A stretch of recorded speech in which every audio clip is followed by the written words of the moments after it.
Mas agora eu quero convidar você para um bate-papo legal. Nós temos a companhia da Sabrina, eu já anunciei ela no primeiro bloco. Sabrina Amaral é psicóloga, especialista em neurociência do comportamento e você é muito bem-vinda. Obrigada, porque Rita. todas como eu, que estão com 49, já vão fazer Estamos, 50. né? Estamos. Vai fazer 50 e fala, e aí, a partir dos 50, como que é isso? Dizem que tem um marco, né, Rita, dos 50 mais em diante. E eu acho que nós, mulheres, nós passamos por essa transformação de maneira mais intensa por todas as mudanças no corpo, na vida. Enfim, eu acho que de fato há um divisor de águas nesse momento da nossa vida, mas ela pode ficar igualmente boa ou ainda melhor. Opa, gostei disso. Pode ficar boa ou ainda melhor. Ainda melhor. Mas o que modifica no pensamento, no agir, no dia a dia dessa mulher quando ela faz 50? Tem muitas mulheres que não querem fazer 40.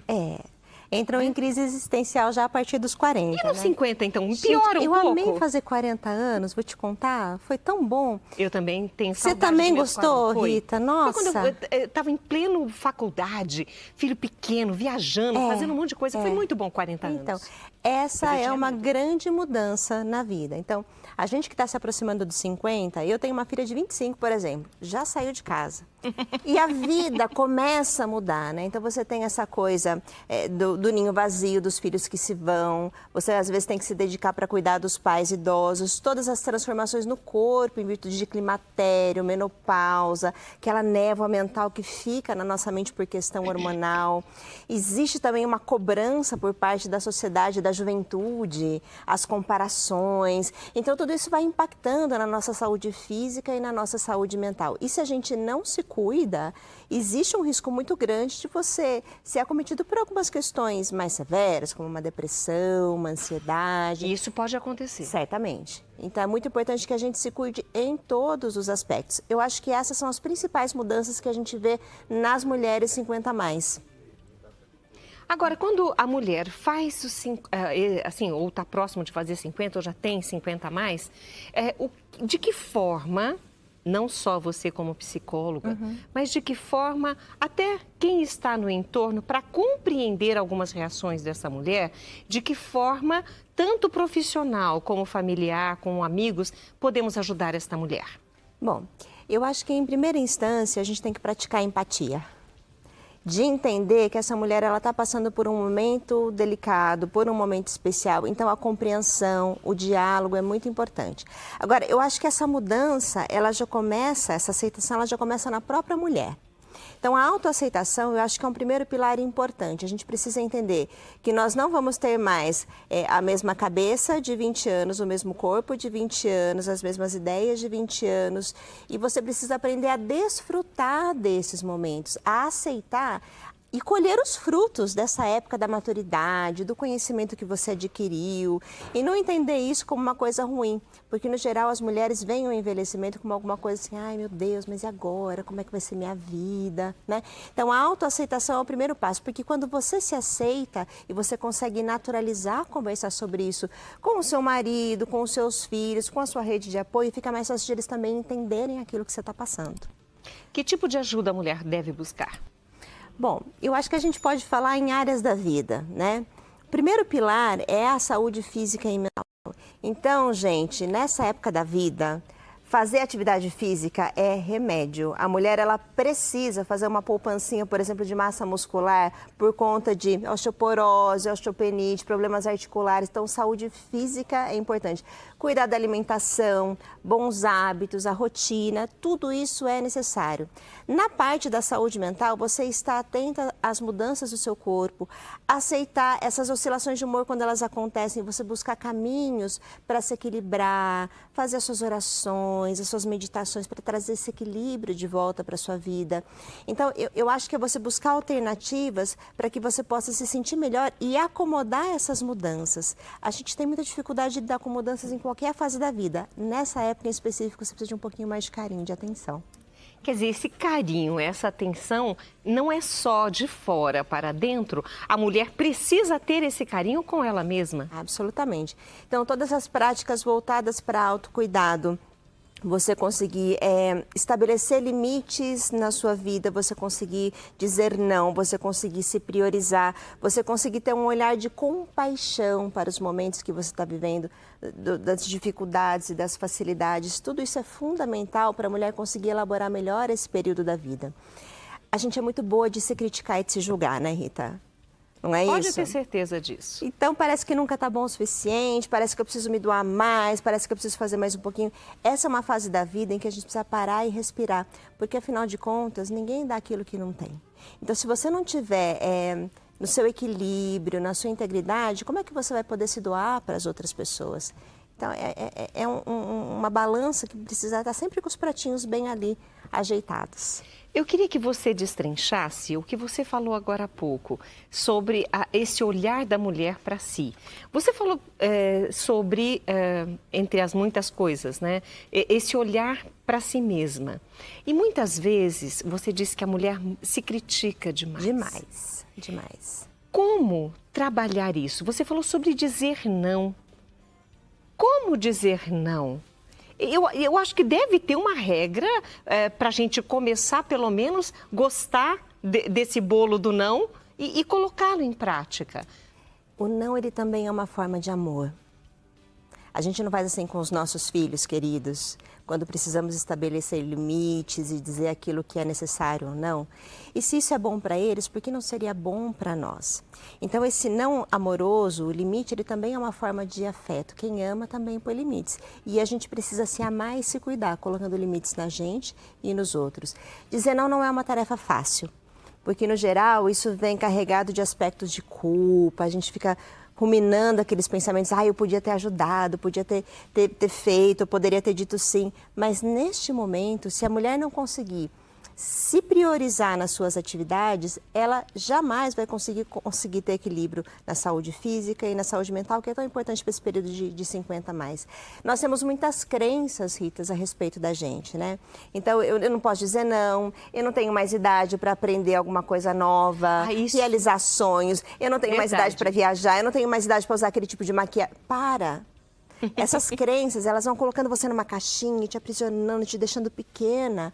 Então, acho que é uma idade em que a gente pode se soltar, a gente pode se expressar, a gente pode relaxar um pouco mais. Porque quando a gente tem 20 e 30, a gente fica tão preocupada, né, com o julgamento das pessoas, o que vão dizer, o que vão falar.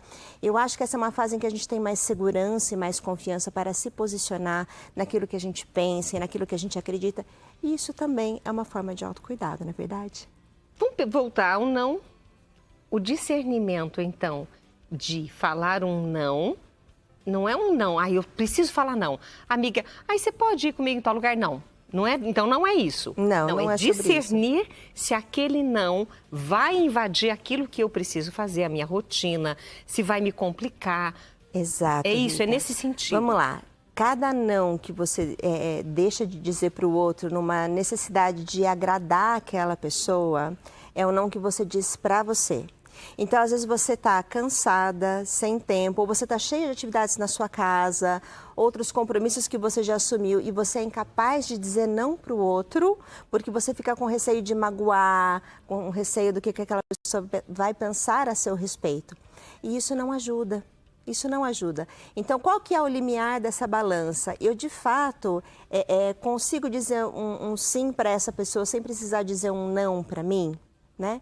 E a partir do momento que isso está bem respondido, você pode dizer o não com tranquilidade. Você tem dificuldade de dizer não? Eu tenho. Você tem? Tenho dificuldade. Eu sempre acho que eu posso fazer. E aí eu vou assumindo. Aí é um amigo, é um irmão, vai um filho. Mas eu tenho muito prazer em fazer. Isso, então, o não dizer não é que me sobrecarregue. Isso vai acontecer mesmo. Sim. Mas eu acho que muitas vezes é o prazer de fazer. A minha realização é muito maior de ver a pessoa feliz do que talvez um sentimento de, puxa, se eu tivesse falado não, teria sido melhor. Eu não consigo pensar assim. Tem uma perguntinha aqui que eu achei bem interessante, eu vou compartilhar com você. Tá. Deixa eu só colocar aqui de novo, porque entra propaganda e a gente... A Ana Vitória Albiero, ela colocou assim: e se tiver em torno de mais de 50 anos, o que vai acontecer com a saúde mental e a neurologia? Porque é o do nosso tema, né? Saúde mental. Bom, como a mulher ela passa por uma série de transformações a nível hormonal, isso acaba impactando também na parte psicológica, na parte emocional. É muito natural nessa época da vida as mulheres serem acometidas por sentimento de menos-valia, por sentimentos mais deprimidos, ficar com o humor mais deprimido, ter oscilações de humor. Que mais? Raiva, às vezes vem umas explosões de raiva, você se irrita à toa e você não entende porque parece que você está um pouquinho mais intolerante. E tudo isso tem um fundo hormonal bastante importante.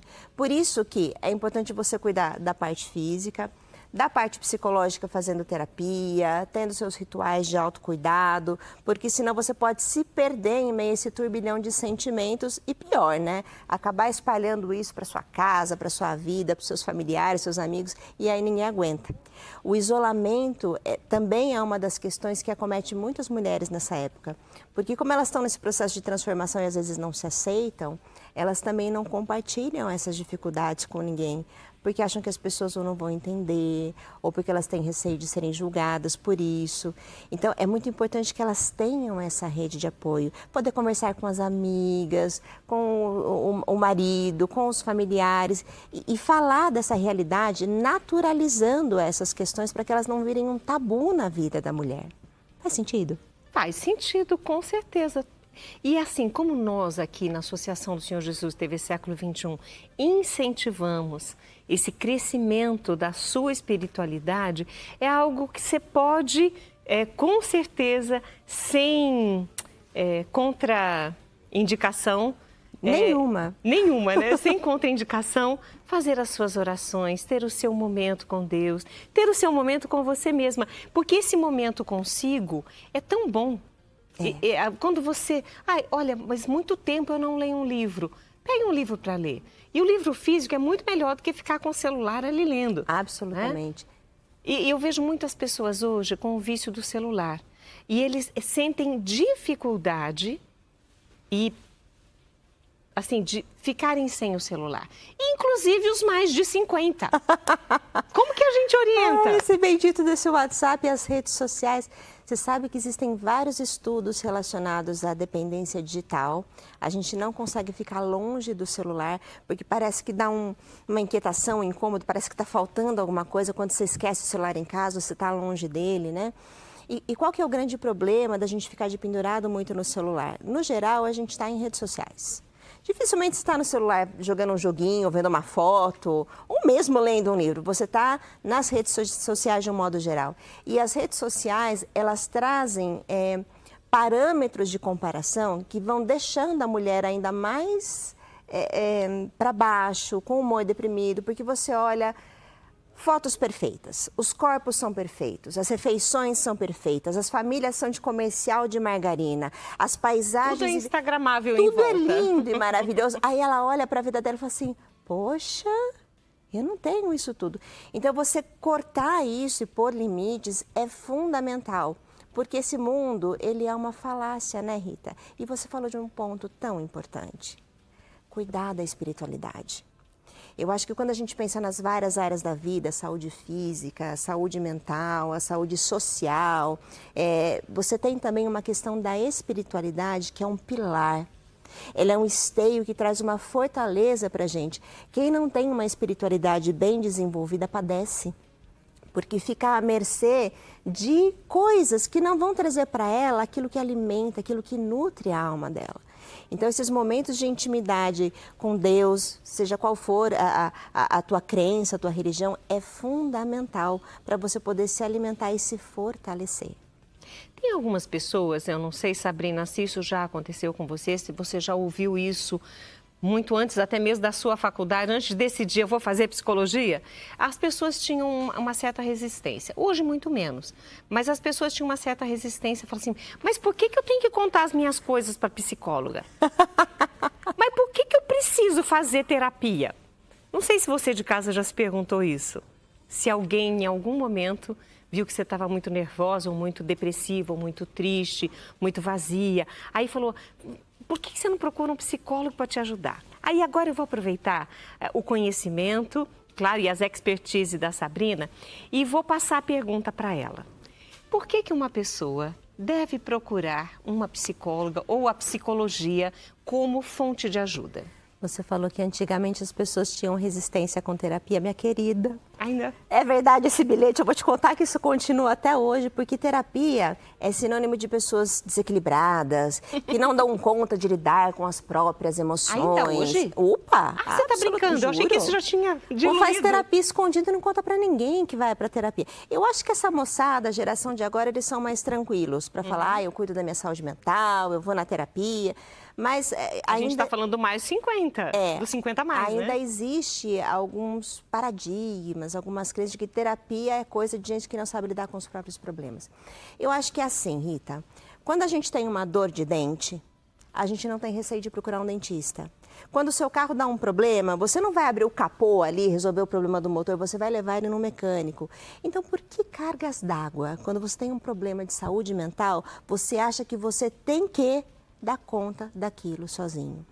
Eu acho que o terapeuta, o psicólogo, ele vai trazer para você um olhar sem julgamentos, um olhar neutro. Ele não vai querer aconselhar e consertar você, mas ele vai te ensinar um caminho para você se perceber, para você poder ter domínio das suas emoções e ferramentas para lidar com aquilo sem precisar da terapia no futuro. Então, é um olhar diferente sobre você mesmo. Sobre você mesmo, sobre os acontecimentos, sobre as coisas.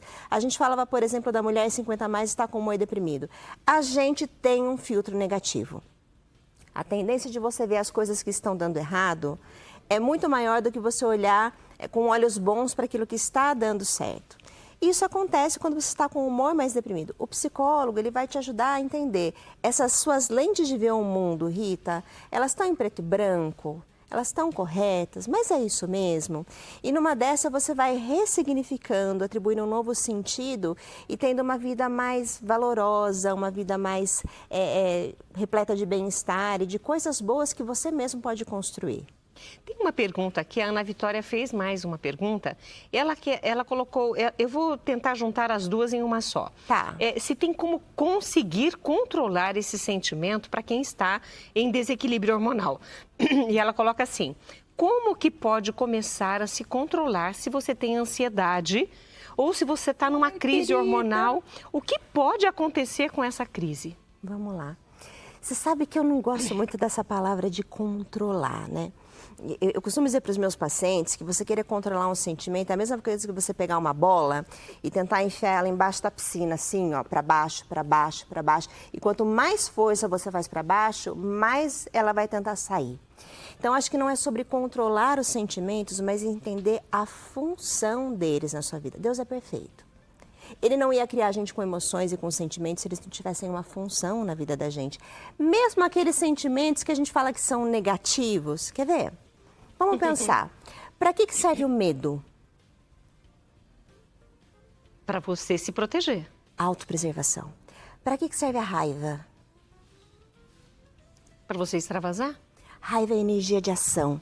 Raiva é aquela coisa que quando alguém fala assim, Rita, você não vai conseguir fazer esse programa, você fala, senta aqui e me olha, você tem uma energia para ir.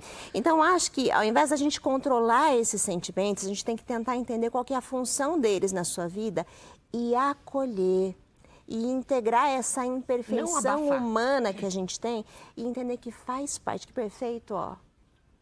Só ele. A gente, minha querida, está aqui por experiências humanas e temos que aprender com isso tudo. Então, para a nossa telespectadora Vitória, o nome dela? Ana Vitória Albiero. Ana Vitória. Ana Vitória, se você está passando nesse momento por ansiedade, entenda que essa ansiedade ela tem uma função na sua vida. E na hora que você entender qual que é esse mecanismo que se ativa, os gatilhos que desencadeia essa ansiedade em você, você conseguir se perceber, vai ficar mais fácil de você falar assim, peraí, eu estou no controle dessa emoção ou essa emoção vai controlar a minha vida para sempre? Essa ansiedade vai durar para sempre? Eu consigo respirar, integrar isso, entender que essa ansiedade está querendo me avisar de que tem alguma coisa que não está me fazendo bem, que eu preciso prestar atenção e me cuidar melhor? A ansiedade tem essa função na sua vida. Então, abraça isso e tenta entender qual é o recadinho que ela está querendo te dar. Porque todo sentimento, então, nos dá recados. Absolutamente todos. Mesmo aqueles mais despreferidos das pessoas. Será que a gente pode falar dessa forma? Quer ver? Vamos pensar num sentimento, numa coisa que ninguém admite que tem, mas no fundo todo mundo tem. Inveja. Já ouviu falar da invejinha boa? Ai, É feio, né? Ai, a gente não pode ser invejoso. eu já ouvi inveja branca. Pior ainda, Pior né? ainda. Pior ainda. Não sabia que inveja Vamos tinha cor. pensar a inveja. Qual que é a função da inveja na nossa vida? Ah, eu acho que deveria servir como um degrau, um gatilho para você. Poxa vida, se ela tá assim, eu vou fazer melhor. Não como inveja Isso, de é uma querer aquilo, fonte né? de inspiração. Eu acho que é legal Eu olho isso. para a Rita e falo assim, nossa, olha a Rita, essa mulher maravilhosa, cheia de luz, que coisa incrível. Quero ser que nem a Rita e me inspiro em você. Isso é positivo. Essa é a face da luz da inveja. Todos os sentimentos eles têm um aspecto de luz e de sombra, uma dualidade. Vamos pensar no outro ciúme que ninguém admite que tem, mas todo mundo tem? Ciúme. Ciúmes. Hã? Que é ciúminho, né? Ciúme dos filhos, ciúme do marido, ciúme das suas coisas. O que que é o ciúme? Qual é a intenção positiva do ciúme na vida da gente? Positivo. Difícil, né? A gente ignora, fala, não, não sou ciumenta, não, tô de Eu não boa. consigo imaginar uma coisa O positiva do ciúme, ele mostra pra você que tem algo valoroso pra Ah, ti, que legal. que você tem medo de perder e que você quer cuidar. Então, se tem ciúme é porque tem algo de importância nos filhos, nas relações, nas pessoas, nas coisas que você tem. É claro que você não pode se deixar acometer por todo esse ciúme e viver em função dele, mas entender, nossa, o meu ciúme tá aqui, né? Eu tô com ciúme da Rita. A minha amiga Rita tá conversando com aquela outra ali, eu tô com ciúme dela. Mas é porque a Rita é uma pessoa valorosa e importante na minha vida. Deus, obrigada pela Rita na minha vida. Essa é a intenção positiva do Você já ciúme. escreveu um livro sobre isso? Menina, sabe que ainda não? Então, eu acho que, ó, gente, foi uma dica maravilhosa. Porque eu fiquei imaginando todos os sentimentos à luz da luz, né? Não à luz da sombra, ou a sombra vai fazer sombra em cima desse sentimento.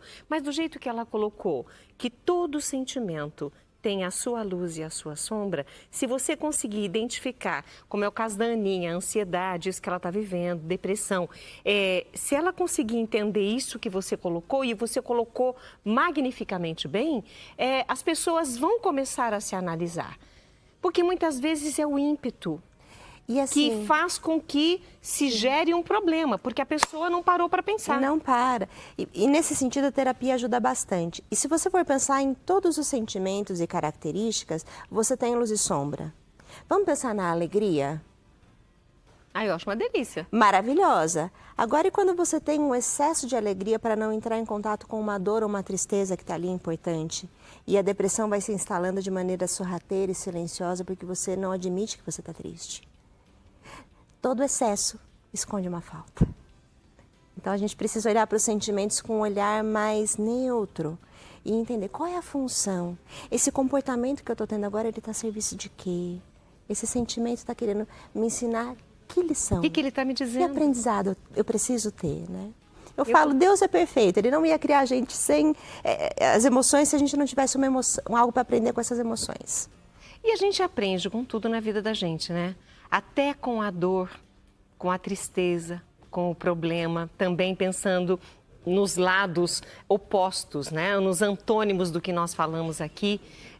Eu acredito piamente que podemos aprender com tudo que nos acontece. A gente já falou sobre isso aqui no programa e eu gosto desse tema. Eu espero que você tenha gostado da nossa conversa. A Sabrina vai voltar, né? Ai, vai ser Aí uma ela vai honra. já trazer o livro pra gente, entender os nossos sentimentos. Ela falou que vai começar hoje. Olha, Sabrina, eu quero agradecer a sua participação comigo. Foi riquíssima. Obrigada, É muito obrigada. importante que a gente aprenda a se conhecer, que a gente se critique menos, que a gente espere menos de nós do que a gente consegue, porque eu vejo muitas mulheres, nós estamos falando nos 50 a mais, mas que chegam nessa fase, sabe, achando que, nossa, eu preciso continuar produzindo, eu preciso continuar fazendo, mas eu não estou dando conta da casa, do trabalho, de... Eu queria, já que a gente está num canal cristão, eu queria evocar aqui um dos maiores ensinamentos que eu levo para a prática de saúde mental, que vem do maior curador de todos, que é quando ele fala que a gente deve amar o próximo não como a Deus, mas como a ti mesmo. Então, essa coisa da gente se amar, da gente se cuidar para poder estar disponível para cuidar do outro, é um mandamento maior que a gente deve seguir sempre. E, hein, eu posso completar? Por favor. Amai até os vossos inimigos, porque que graça ou que ganho teria você só amar quem te ama? É verdade. Então, ele pede um pouco mais de nós, né? Ele pra pede. gente amar e amar muito. Amar sempre. Ó, Obrigada, Rita. Eu que agradeço, agradeço mesmo. Conversamos com a Sabrina. A Sabrina Amaral é psicóloga e esteve aqui conosco. Ela é especialista, né, nessa área e ela neurociência do comportamento. E hoje, né, e em breve, não sei qual vai ser o título, mas nós teremos um livro aí com essa. Maravilhoso, adorei a dica. Querida, até breve. Até, obrigada.